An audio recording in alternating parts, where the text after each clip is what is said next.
Assalamualaikum warahmatullahi wabarakatuh.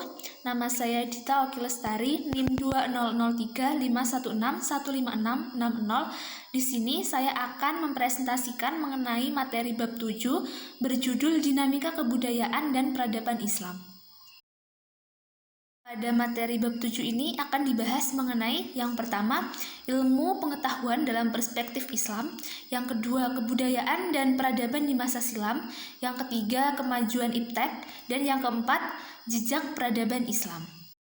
Pembahasan yang pertama yaitu mengenai ilmu pengetahuan dalam perspektif Islam. Ilmu berasal dari kata Arab ilm, yaitu masdar dari kata alima yang artinya tahu. Menurut bahasa, ilmu adalah pengetahuan.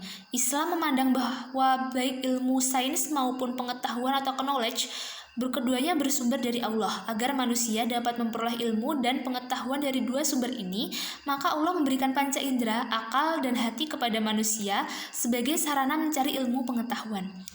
Yang selanjutnya adalah urgensi ilmu dalam Islam. Di dalam Al-Quran, kata ilmu dengan berbagai bentuknya terulang sebanyak sekitar 854 kali. Kata itu digunakan dalam arti proses pencapaian pengetahuan dan objek pengetahuan. Dalam sebuah hadis disebutkan betapa pentingnya ilmu pengetahuan dalam Islam, yaitu An-Anas bin Malikin qala Rasulullah sallallahu alaihi wasallam talabul ilmi fardhatun ala kulli muslimin. Dari sahabat Anas radhiyallahu anhu berkata, Rasulullah sallallahu alaihi wasallam bersabda, menuntut ilmu itu wajib bagi setiap orang Islam. Selanjutnya adalah integrasi ilmu, iman, dan amal. Dalam ajaran Islam, iman, ilmu, dan amal merupakan satu kesatuan yang utuh, yang tidak dapat dipisahkan antara satu dengan yang lainnya. Perbuatan baik orang Islam tidak akan bernilai ibadah apabila tidak didasari iman dan takwa. Sama halnya dengan pengetahuan ilmu pengetahuan dan teknologi tidak bernilai ibadah serta tidak akan menghasilkan kemaslahatan bagi manusia dan lingkungannya bila tidak dikembangkan atas dasar iman. Kedudukan dan tanggung jawab ilmuwan, yaitu yang pertama, kedudukan dari orang berilmu. Orang berilmu adalah orang yang sangat mulia dan dalam pandangan Islam dan mendapat tempat yang sangat terhormat. Dalam berbagai hadis, Rasulullah Shallallahu Alaihi Wasallam juga menyatakan keutamaan orang-orang berilmu.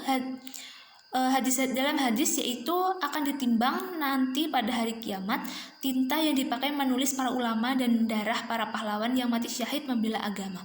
Hadis riwayat Ibnu Abdil Bar. Selanjutnya adalah tanggung jawab ilmuwan. Karena orang yang berilmu adalah orang yang istimewa, maka ia memiliki tanggung jawab tertentu, baik sebagai hamba Allah maupun sebagai warga masyarakat. Di antara tanggung jawab ilmuwan ini adalah yang pertama, mengamalkan ilmunya dalam kehidupan dan menyampaikan amanat Allah dalam kehidupan, dan juga memelihara lingkungan atau alam semesta. Selanjutnya yaitu kebudayaan dan peradaban di masa silam.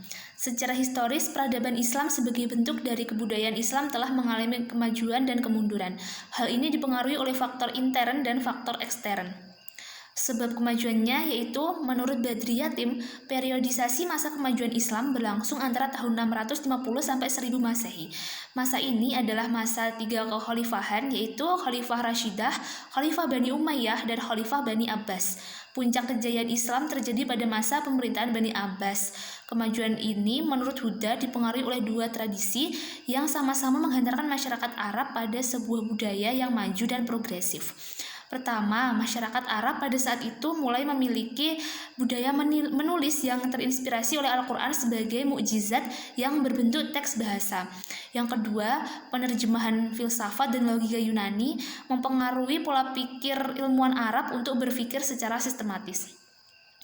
Kemudian sebab kemundurannya yaitu penyerbuan tentara Mongolia ke Baghdad yang dipimpin Genghis Khan dan Hulagu Khan pada pertengahan abad ke-13 memastikan keruntuhan peradaban Islam. Pasukan Mongolia membumi hanguskan Baghdad beserta isi dan penghuninya. Pusat-pusat pengembangan ilmu pengetahuan dan perpustakaan dihancurkan, buku-buku dan warisan intelektual dibakar dan dibuang ke laut, para sarjana dan ulama dibunuh, penduduk dibantai, dan Khalifah Al-Mutasim ikut terbunuh dalam penyerbuan tersebut.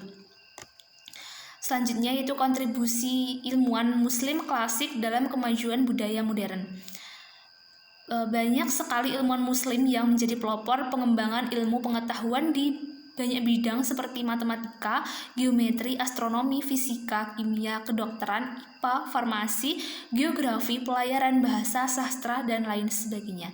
Di antaranya mereka yaitu Jabir bin Hayyan sebagai seorang ahli kimia, kemudian Muhammad bin Musa al-Khawarizmi sebagai ilmuwan muslim ahli matematika dan dasar-dasar ilmu aljabar, kemudian Al-Kindi yang merupakan yang memiliki pemikiran besar yang mungkin mengungguli para ilmuwan besar lainnya di bidang astronomi, ilmu alam, dan fisika, serta mengarang kitab dalam bidang teknik.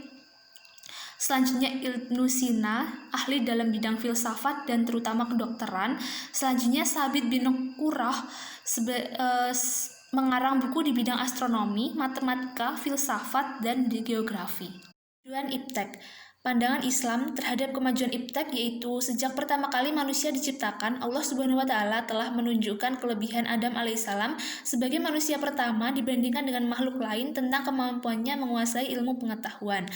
Kemudian merajut asa kebangkitan umat Islam di bidang iptek yaitu melalui dua aspek, yaitu aspek internal dan aspek eksternal. Aspek internalnya, semangat bangkit dari keterpurukan umat Islam bisa dimulai dari potensi internal yang dimiliki oleh umat Islam. Potensi ini didasarkan atas Al-Quran dan hadis. Kemudian aspek eksternalnya yaitu dengan menggunakan Al-Quran sebagai panduan, inspirasi, dan moralitas yang akan menghindarkan umat Islam dari perilaku yang tidak terpuji dalam mengembangkan ilmu pengetahuan. Sedangkan kemajuan barat modern adalah sumber umat Islam untuk maju dari keterpurukan. Spirit kemajuan ini harus terus berjalan beriringan dengan moralitas Al-Quran supaya umat Islam tidak terjerumus pada hal-hal yang bertentangan dengan agama Islam. Selanjutnya, jejak peradaban Islam dapat digambarkan melalui kerajaan-kerajaan Islam yang ada di Nusantara. Kerajaan Islam yang pertama di Nusantara yaitu Kerajaan Samudra Pasai. Pendiri kerajaan ini adalah Malik al-Saleh. Malik al-Saleh masuk Islam berkat pertemuannya dengan Syekh Ismail, seorang utusan Syarif Mekah. Selanjutnya di wilayah Jawa terdapat kerajaan Islam Demak. Perkembangan kerajaan ini bersamaan waktunya dengan melemahnya posisi Raja Majapahit, di mana pimpinan Sunan Ampel Dinta, Wali Songo sepakat untuk mengangkat Raden Patah menjadi Raja Demak yang pertama. Selain kerajaan tersebut, perkembangan Islam terus mengalami perkembangan. Di Jawa setelah Demak runtuh dilanjutkan oleh Kerajaan Pajang di Kartasura, Kerajaan Mataram Islam di Yogyakarta, Kesultanan Cirebon dan Banten. Di Kalimantan, berdiri Kerajaan Banjar yang bertempat di Kalimantan Selatan dan Kerajaan Kutai di Kalimantan Timur. Selain itu, berdiri pula kerajaan di Maluku. Selanjutnya yaitu wujud peradaban Islam di Indonesia.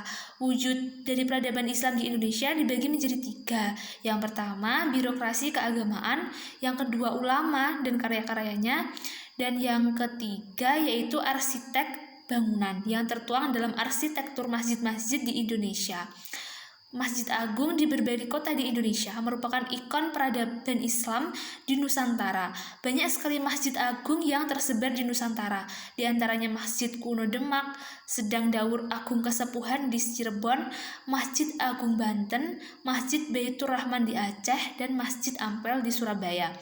Dari hasil pengamatan terhadap peradaban Islam di Indonesia, terlihat jelas adanya akulturasi budaya Islam dan budaya lokal yang melekat pada bentuk-bentuk kebudayaan.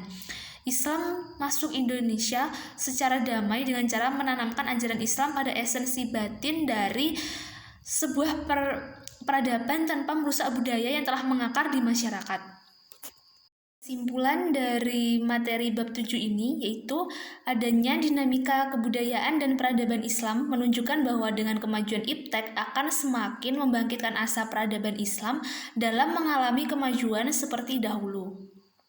Sekian presentasi dari saya, apabila ada kurangnya mohon maaf. Terima kasih. Wassalamualaikum warahmatullahi wabarakatuh.